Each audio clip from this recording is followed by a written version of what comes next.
Welcome back, friends. It's a beautiful day here in Central Florida. We're in North Melbourne at a local pest control company, and I'm going to have to replace the urinal valve on here. I've got the old one out.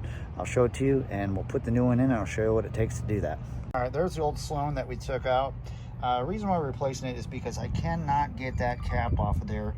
That's got the diaphragm and stuff, and everything's just really in poor shape. All the mechanisms and stuff, and it just won't stop running. And the main reason is because this diaphragm up in that cap is bad. And you can see I already boogered up the threads and all that stuff, so that ain't even worth trying. It's been in here for years and years. I'm gonna go ahead and we're gonna put a brand new one in today. All right, as you can see, this urinal is out of order because it was running and running. I was able to get the valve off, but I could not take that top cap off of here. This is a Sloan valve, and it is really stinky in here because we took the water out of there. We're going to be adding a chemical to this because it's not draining properly because of urine salts. We'll get to that in a little bit, but in the meantime, let's get these little parts plucked out of here and dressed up so we can put a new valve in there. The water has been shut off, the valve's out. Let's pluck this little guy right here out of here if we can. There we go, there's one part. That's gonna have to come out as well. And see how poor shape that's in. This whole thing has to be redone. All right, taking the standpipes or any of that other stuff out, or the actual water valve itself out. We're just gonna put the new Sloan valve in. That thing doesn't want to come out of there. Look how bad that is. Oh yeah, completely shot. See all that green corrosion. Let's get a wire brush on there because we don't want no problems with this new valve going in. Press all this stuff up really good as we possibly can. And then we'll grease everything up where our O-rings are on the new valve and put it all back together and see how we're working. All right, our new Sloan urinal valve. Let's get this out. There's a lot of parts in here that we will not be using, such as the standpipe and stuff. There's our main valve right there, as well as an accessory kit with a handle and stuff. So let's get it all out and put together. There she is, as well as our accessory packets.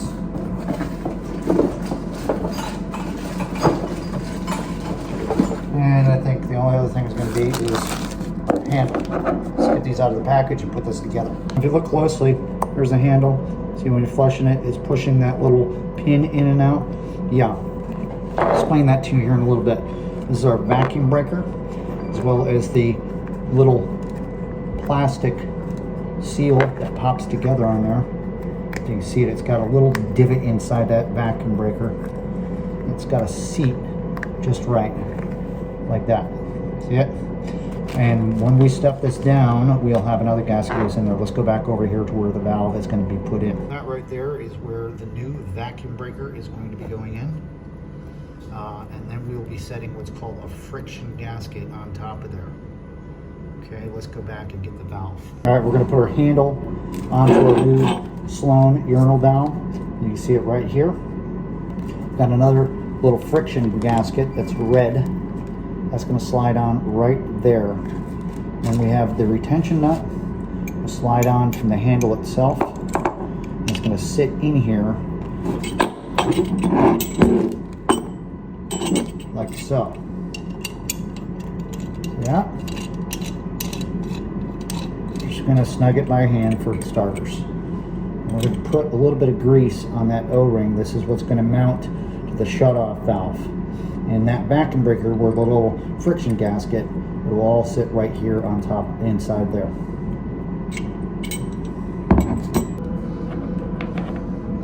Grease it up on the O-ring.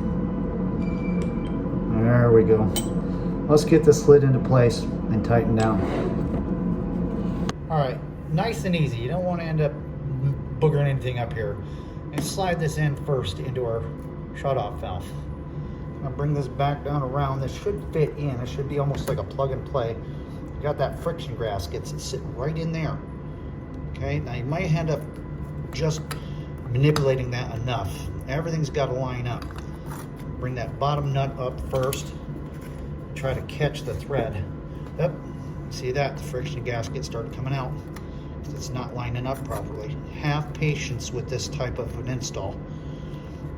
I don't want to mess anything up. There, we caught the thread on that. See that? We're not going to tighten that all the way though. Now onto the top nut. We just want to get that nut started. There it is. Just fidget it around a little bit so everything works in there right where it needs to be. Now we're going to get our smooth jaw adjustable wrench and tighten this all down. Alright, there's the handle. Let's readjust and see if we can get this guy right here. Now remember, there is a gasket that's in there, no ring. Just get this nice and snug. You're not trying to break anything. I'm using a smooth jaw open end wrench so we don't beat the chrome up on this. Alright, now for the bottom nut, we made sure that that little vacuum breaker and friction gasket was all in there. Don't over tighten anything, like I said. Nice and easy. Okay, moment of truth. Let's go ahead and turn this thing on and see if anything's leaking or running.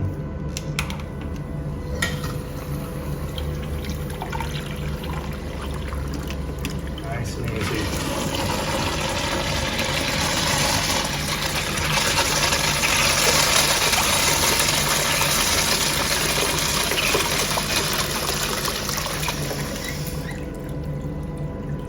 All right, I see no visible leaks. Everything went good without a hitch. Problem is this thing is all backed up. It does not want to drain.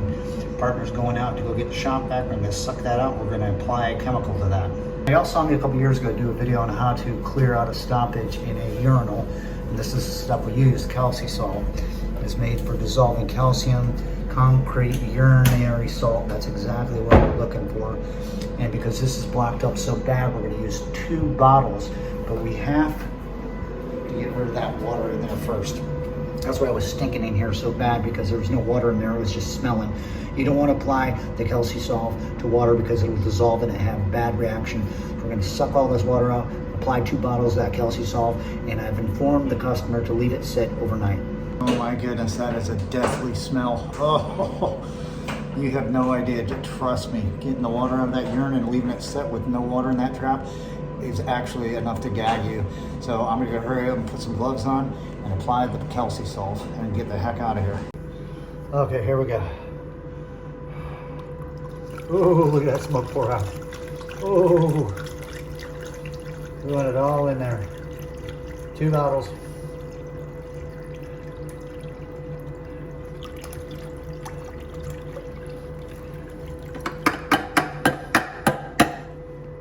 Look at this smoke coming off of that chemical. That's how volatile that is. All right, let's go ahead and wipe this valve down. It is news. We don't want to look like a bunch of dirty plumbers were here. And get out of here. It's a god-awful smell.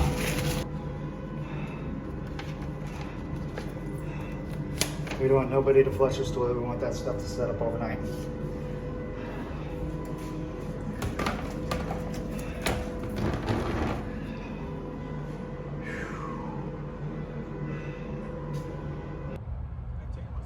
Wow, man, I am glad to be out of that joint. Between the smell of that urinal and then that kelsey salt putting in there. Listen, you guys, if you're gonna come across any of this stuff that you're pouring into urinal like that, make sure to wear a mask, because that stuff is terrible. You not want it up in your nose. Make sure to let everybody in the area, don't be around that. We're gonna let that stuff set up. I've let the customer know, not until tomorrow morning, and then test it and flush it out. The urinal valve went in nice and easy. We know there's no leaks going on. We put the out of order sign back in. That's how it's done. Got any questions, leave them down below, and don't forget to keep plumbing.